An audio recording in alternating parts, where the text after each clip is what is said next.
ก็อยู่กับช่อง ABM 5678นะครับแล้วผมจะพาทุกคนมาเล่นเกมส้มตำที่อยู่ในแมปดูนะครับมันจะสนุกรับชมกันเลยตอนนี้เราก็จะไปกับเพื่อนนะครับแต่ไม่ใช่เพื่อนเรานะครับช่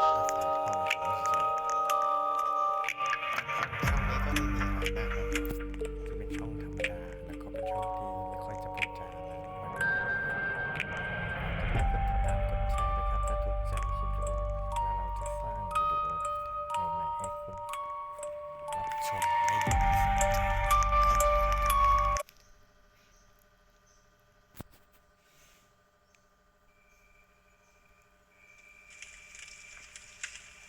วันนี้เราก็มากับเพื่อน3 คนนะครับผมร้านส้มตำเล็กๆเปิดตอนเที่ยงคืน15 นาทีนะครับผมเป็นการเปิดร้านครั้งแรกไม่มีอะไรบ้างครับยินดีต้อนรับเข้าสู่ร้านของเจ้าเด้อ อันดับแรกนะครับเราก็ต้องอ่านกฎเกมและอธิบายเกมก่อนนะครับที่เป็นสคริปต์เพื่อเริ่มต้นเกมครับเสร็จแล้วนะครับเราก็จะทำตามคำอธิบายนะครับรอสักครู่นะครับรอลุงนี่สั่งไก่ย่างส้มตำก่อนนะครับพอเขาอธิบายเสร็จเราก็มาเติมของนะครับในการมาไล่ออกเพื่อจบเฟสแรกนะครับจะได้เริ่มต้นเกม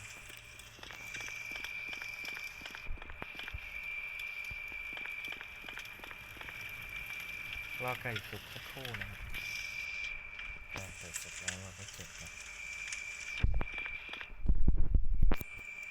รอเคสอธิบายเสร็จนะครับ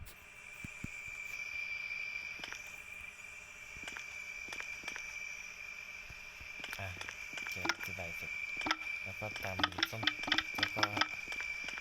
ให้เพื่อนตำส้มตำนะครับส่วนเราก็นี่ที่ไปสวดคาถานะครับให้เพื่อนตำเสร็จแล้วเพื่อนรู้สึกว่าจะตำส้มตำไม่เป็นเราก็จัดให้เลยนะครับก็กดไปนะครับกดตามไปนะครับตามที่มันบอกแล้วกดครับขายนะครับเพื่อจบแคสแรกก็เริ่มขายของนะครับ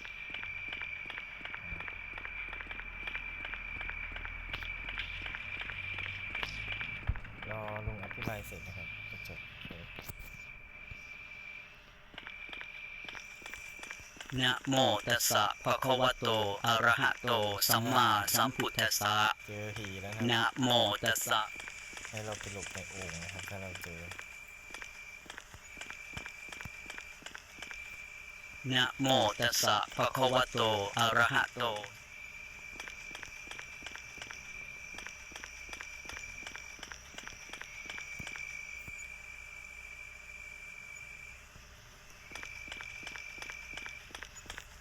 นะโมตัสสะภะคะวะโตอะระหะโตสัมมาสัมพุทธัสสะ เอ๊ะทำไมหลบในโอ่งไม่ได้วะต้องรอเพื่อนสวดก่อนนะครับไอ้เพื่อนนมมือนมมือนะโมตัสสะภะคะวะโตอะระหะโตสัมมาสัมพุทธัสสะ กับ2 ตัวเลย นะโมตัสสะภะคะวะโตอะระหะโตสัมมาสัมพุทธัสสะนะโมตัสสะภะคะวะโตอะระหะโตสัมมาสัมพุทธัสสะนะโมตัสสะภะคะวะโตทำไม่ได้เฮ้ยนะโมตัสสะ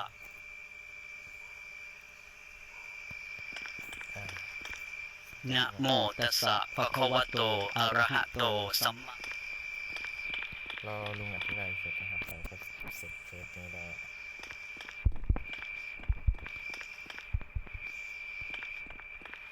ขอให้สิ่งศักดิ์สิทธิ์คุ้มครอง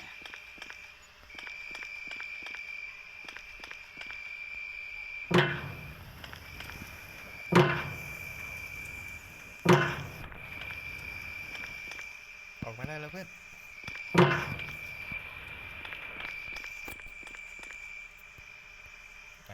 คนแรกมาแล้วด้วย สวัสดีจ้า นะโมตัส ขอ สะ ตำ ภะ บัก คะ หุ่ วะ ง โต ใส่ถุง อะ หน่ ระ อย หะ เด้ โต อ สัมมาสัมพุทธัสสะนะโมตัสสะภะคะวะโตอะระหะโตสัมมาสัมพุทธัสสะนะโมตัสสะภะคะวะโตอะระหะโตสัมมาสัมพุทธัสสะ โอเคคนปกติเพื่อน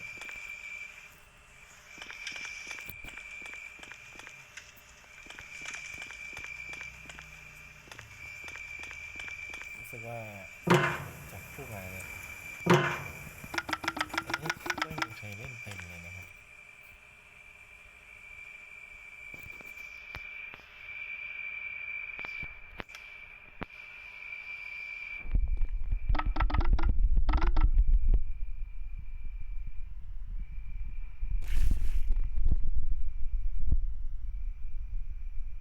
ขอบใจหลายเด้อจ้า กินหอมแท้ นะโมตัสสะ แต่ถ้าจะ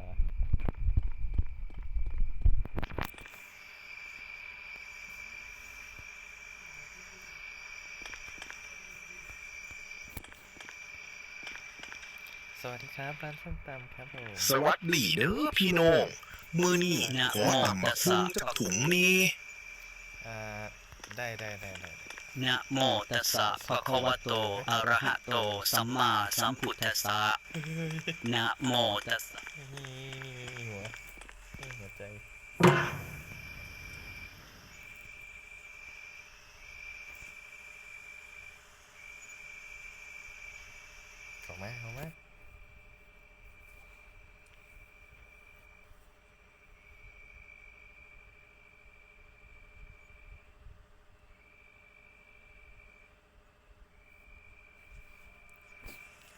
เข้ามาสิเพื่อนเข้ามา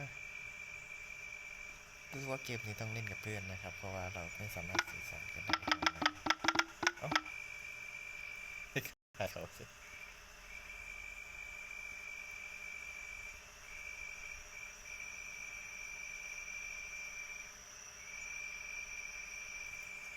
เก็บรายละเอียดดีนะครับมีไฟด้วย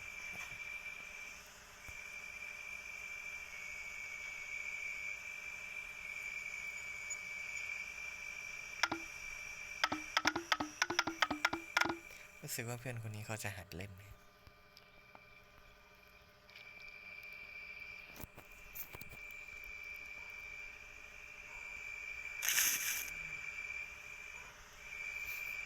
ใครผี ขายให้คอยมื้อนี้เจ้าสวย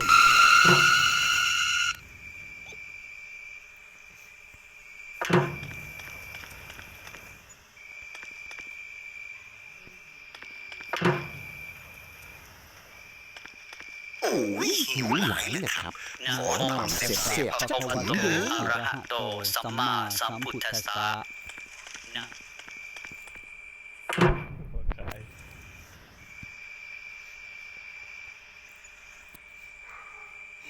เขามาไหมมออยู่ว่าใครผีมา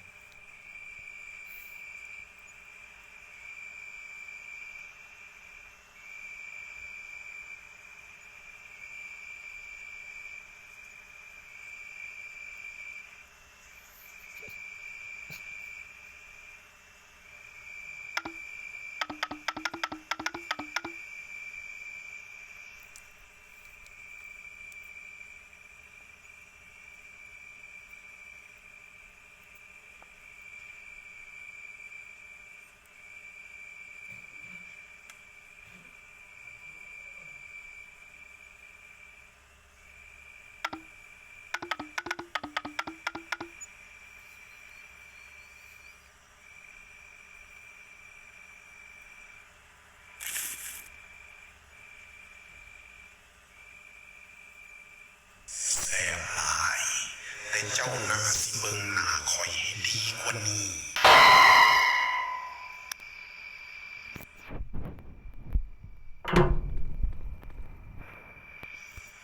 นะโมตัสสะ นะโมตัสสะ มาแล้วเด้อคำขึ้นนี้คนโบราณ นะโม เนาะ ตัสสะ ขอสวรรค์ ภะคะวะโต โลก อะระหะโตสัมมาสัมพุทธัสสะนะ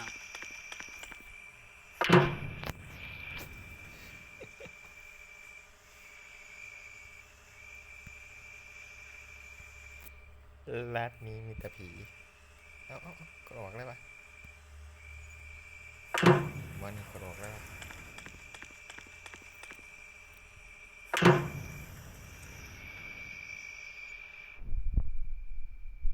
หายไปใส่โชคดีของเจ้าเด้อ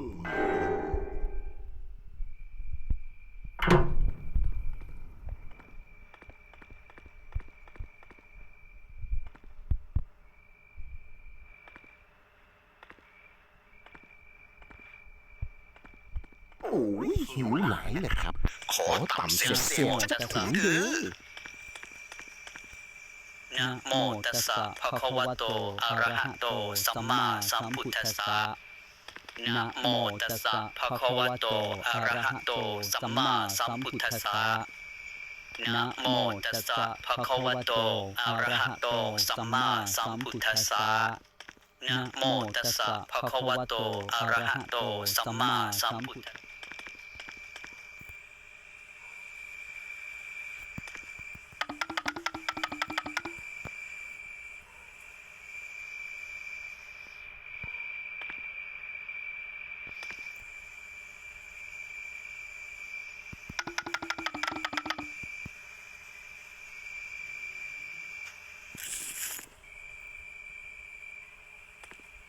ขอบใจหลายเด้อเบิ่งแล้วน่ากินคัก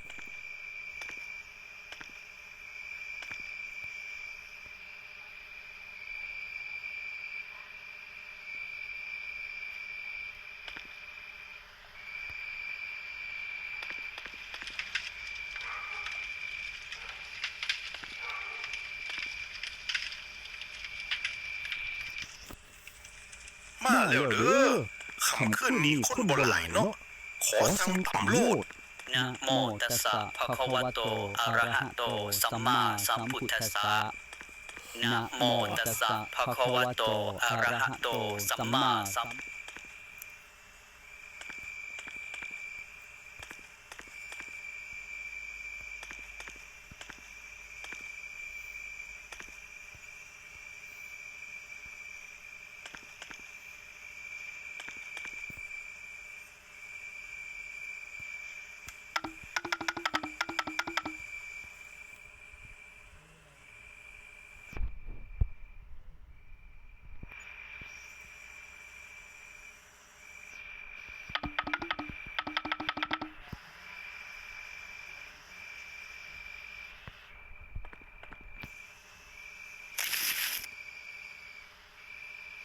ขอบใจหลายเด้อเบิ่งแล้วน่ากินคัก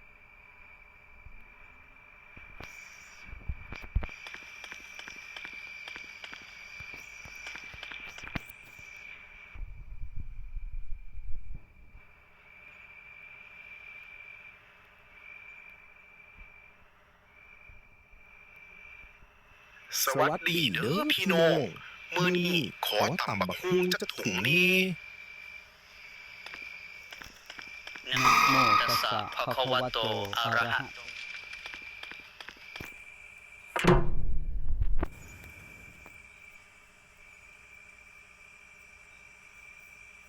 โอ้ยเสียดายแท้บ่ซื้อแล้วเด้อค่อยไปก่อน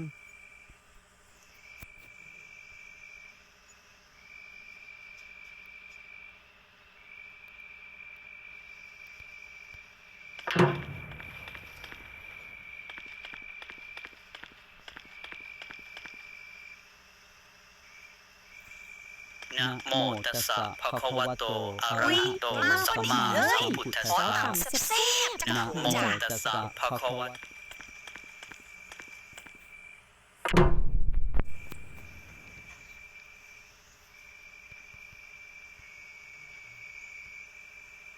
ยิ่งเนาะแต่เจ้าสิมีข่อยได้จักเที่ยกัน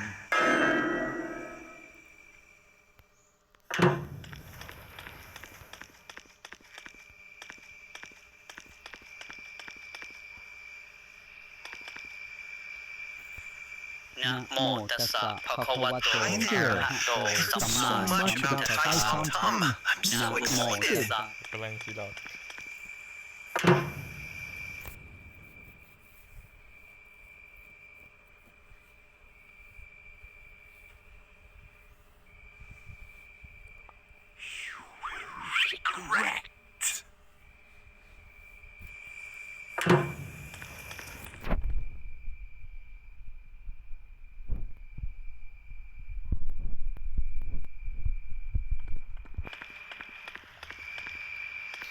คำแล้วยังขายอยู่ติดีใจหลาย ขอตำแน่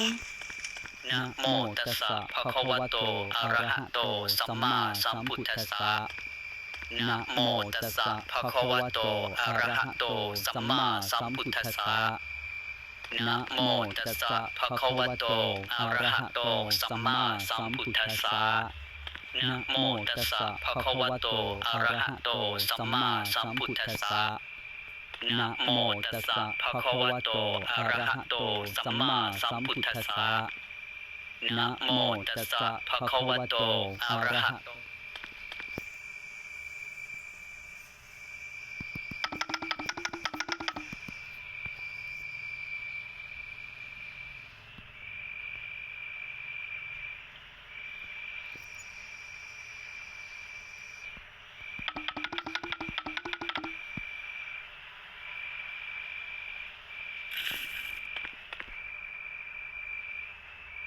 โอ้ยน่ากินค่ะ ขอบคุณหลาย ๆ เด้อ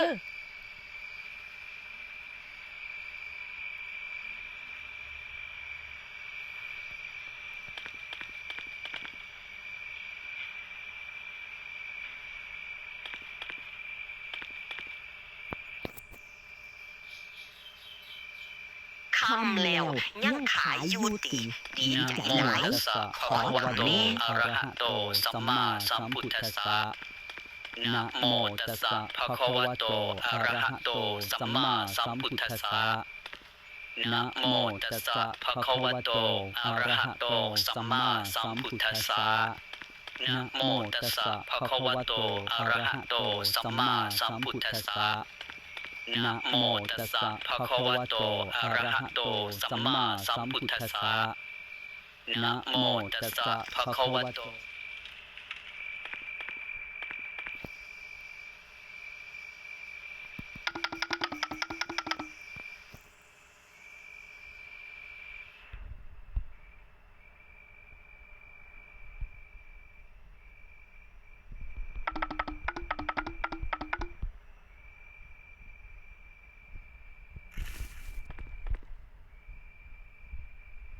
ขอบใจหลายเด้อจ้า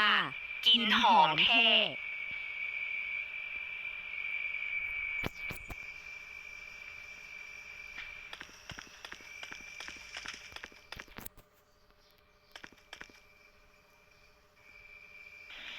ผีหลอกคุณยายหลอนผีหลอกคุณยายหลอนหนีไปไหนไม่รอดหรอกฉันก็ตามจะไปทุกที่ผีหลอกคุณยายหลอนผีหลอกคุณยายหลอนหนีไปไหนไม่รอดหรอกฉันก็ตามจะไปทุกที่ผีหลอกคุณยายหลอนผีหลอกคุณยายหลอนผีหลอกคุณยายหลอนผีหลอกคุณยายหลอนหนีไปไหนไม่รอดหรอกฉันก็ตาม นะโมตัสสะนะโมตัสสะภะคะวะโต อะระหะโต สัมมาสัมพุทธัสสะ สวัสดีเด้อ นะ พี่ โม น้อง ตัสสะภะคะวะโต อะระหะโต สัมมาสัมพุทธัสสะนะโมตัสสะภะคะวะโต อะระหะโต สัมมาสัมพุทธัสสะนะโมตัสสะภะคะวะโต อะระหะโต สัมมาสัมพุทธัสสะนะโมตัสสะภะคะวะโต อะระหะโต สัมมาสัมพุทธัสสะนะโมตัสสะภะคะวะโต อะระหะโต สัมมาสัมพุทธัสสะนะโมตัสสะภะคะวะโต อะระหะโต สัมมาสัมพุทธัสสะนะ เอาหอดใบใหม่มาสื่อก่อน ท่านคอยเบิ่งเด้อข้าวหนาจำนวนนี้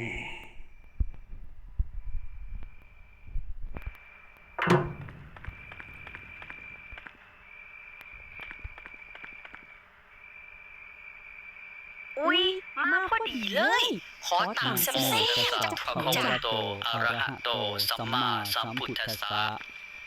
นะโมตัสสะภะคะวะโตอะระหะโตสัมมาสัมพุทธัสสะ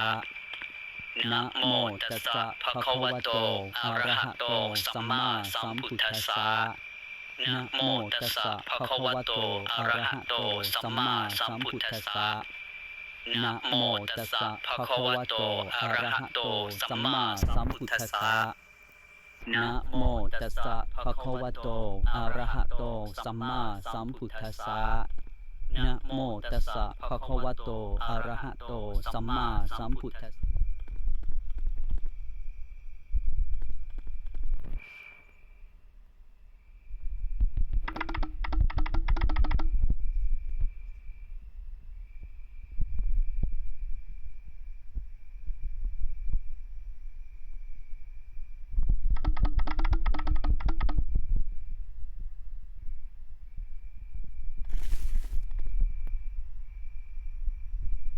ขอบใจหลายเด้อจ้า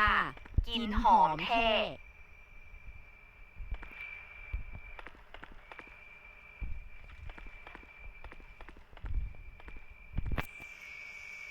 กินให้อร่อยนะครับลูกค้าเฮ้ยเอาวะยูทูบเบอร์ก็มาวะ เอาละครับแชท วันนี้เรามาบุกร้านส้มตำข้างทางที่เขาว่าเด็ด พี่ครับ นะโมตัสสะภะคะวะโตอะระหะโตสัมมาสัมพุทธัสสะนะโมตัสสะภะคะวะโตอะระหะโตสัมมาสัมพุทธัสสะนะโมตัสสะภะคะวะโตอะระหะโตสัมมาสัมพุทธัสสะนะโมตัสสะภะคะวะ สายยูทูบเบอร์กัน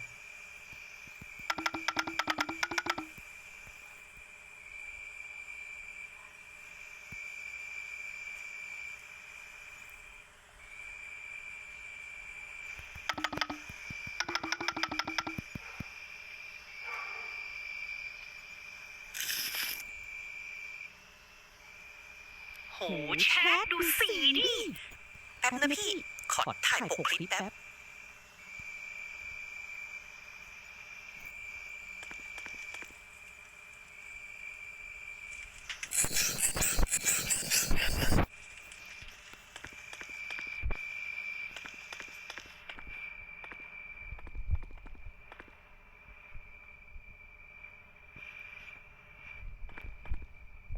เวลา สวัสดีเด้อพี่น้อง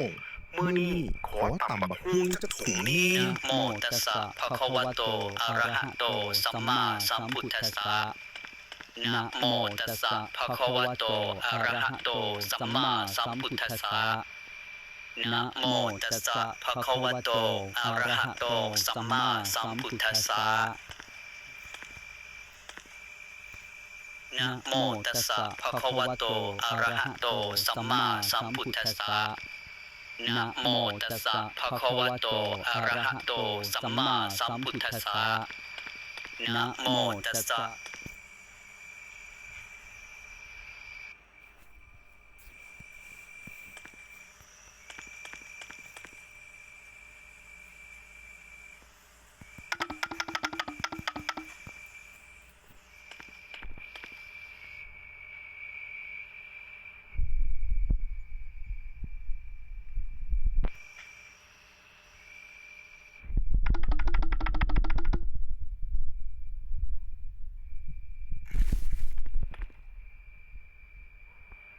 ขอบใจหลายเด้อมึงเร็วหากินคัก เ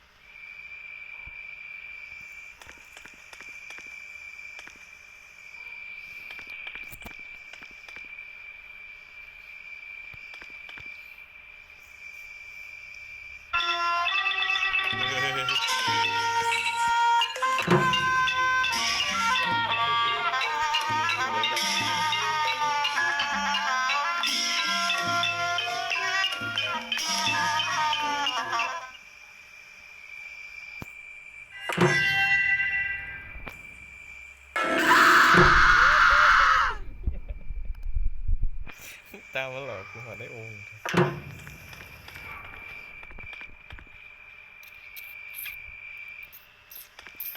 มาเร็วเด้อ นะโมตัสสะภะคะวะโตอะระหะโตสัมมาสัมพุทธัสสะนะโมตัสสะภะคะวะโตอะระหะโตสัมมาสัมพุทธัสสะนะโมตัสสะภะคะวะโตอะระหะโตสัมมาสัมพุทธัสสะ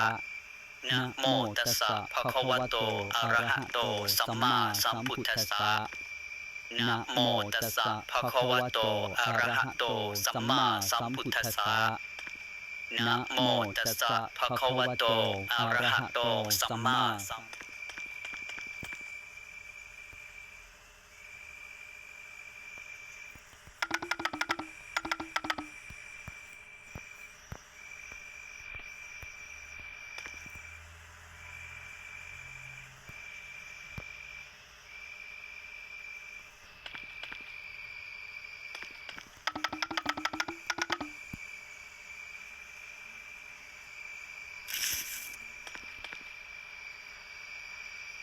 ขอบใจหลายเด้อเบิ่งเร็วน่ากินคัก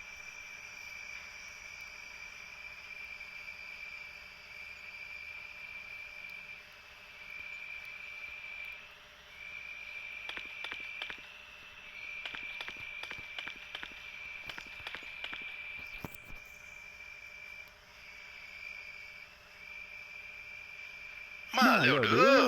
คำขึ้นนี้คนบ่หลายเนาะ นะโมตัสสะภะคะวะโตอะระหะโตสัมมาสัมพุทธัสสะ ยิงวะยิงวะ ท่านคอยเบิ่งเด้อข้าวหลาดจังทุนนี้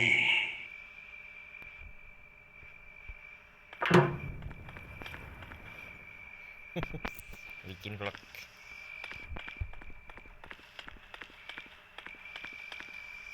Excuse me? That นะ smells โมตัสสะภะคะวะโตอะระหะโตสัมมาสัมพุทธัสสะนะโมตัสสะภะคะวะโตอะระหะโตสัมมาสัมพุทธัสสะนะโมตัสสะภะคะวะโตอะระหะโตสัมมาสัมพุทธัสสะนะโมตัสสะภะคะวะโตอะระหะโตสัมมาสัมพุทธัสสะ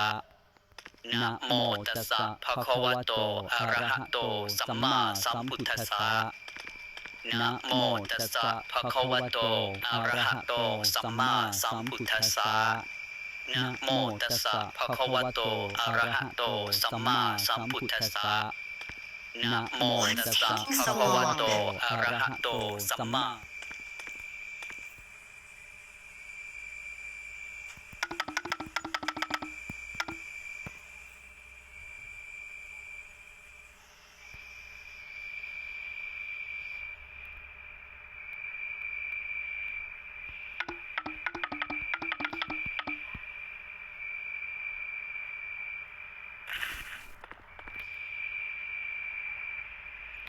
Thanks. It smells amazing. I can't wait to try it.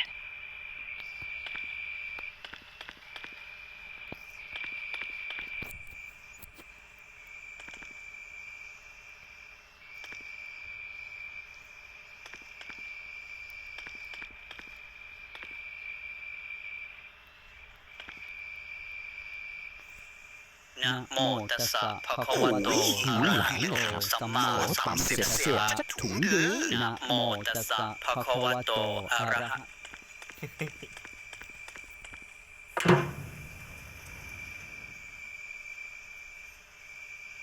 อย่ามันหลอกไม่อยากเลยไม่ได้กินกรด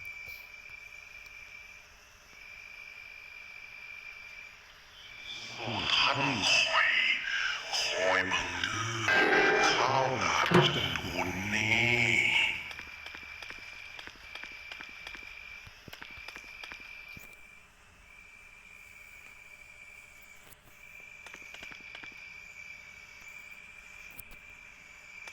มาเร็วเด้อ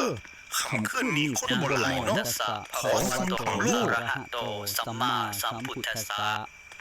นะโมตัสสะภะคะวะโตอะระหะโตสัมมาสัมพุทธัสสะ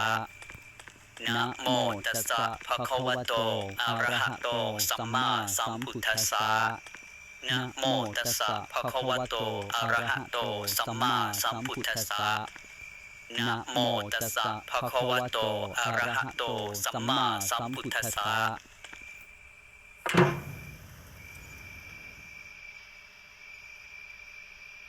เป็นหยังคือบ่ขายให้ข่อยโน้ข่อยไปหารอื่นก็ได้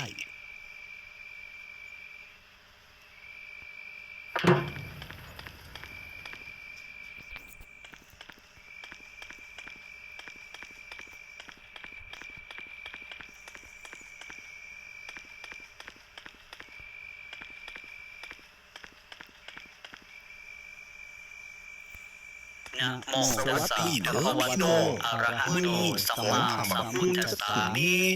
นะโมตัสสะภะคะวะโตอะระหะโตสัมมาสัมพุทธัสสะนะโมตัสสะภะคะวะโตอะระหะโตสัมมาสัมพุทธัสสะนะโมตัสสะภะคะวะโตอะระหะโตสัมมาสัมพุทธัสสะนะโมตัสสะภะคะวะโตอะระหะโตสัมมาสัมพุทธัสสะนะโมตัสสะภะคะวะโต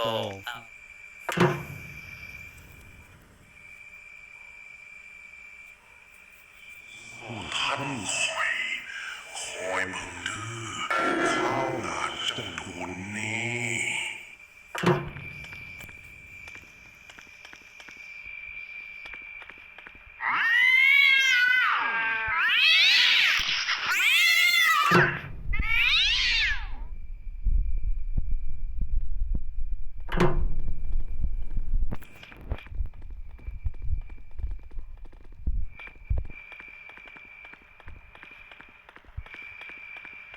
อุ๊ย มาพอดีเลย ขอตำแซ่บๆจากถุงจ้ะ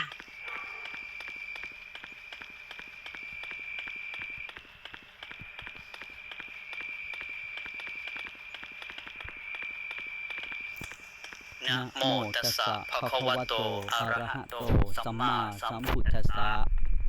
นะโมตัสสะภะคะวะโตอะระหะโตสัมมาสัมพุทธัสสะนะโมตัสสะภะคะวะโตอะระหะโตสัมมาสัมพุทธัสสะนะโมตัสสะภะคะวะโตอะระหะโตสัมมาสัมพุทธัสสะนะโมตัสสะภะคะวะโตอะระหะโตสัมมาสัมพุทธัสสะ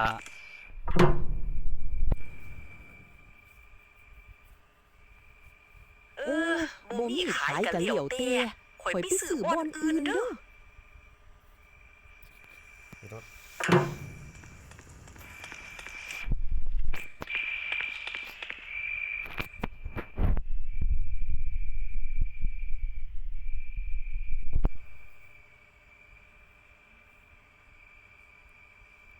โอ้ยหิวหลายนะครับ ขอต่ำเสียบๆจักถุงเด้อ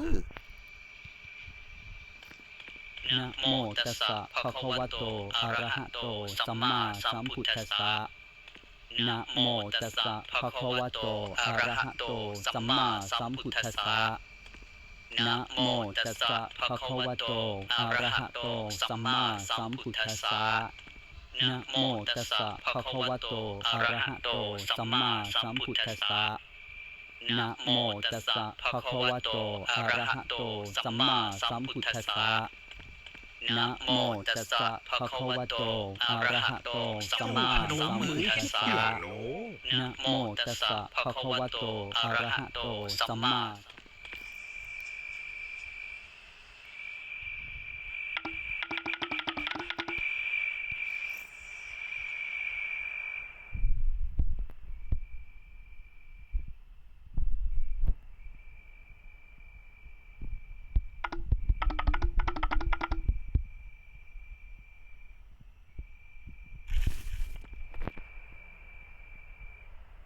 ขอบใจหลายๆข่อยสิกินให้อิ่มเลย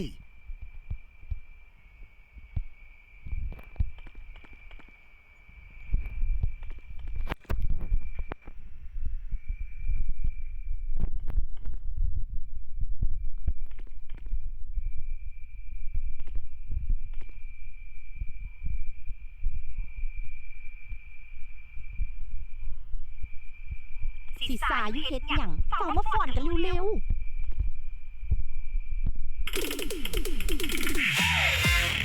นะโมตัสสะภะคะวะโตอะระหะโตสัมมาสัมพุทธัสสะ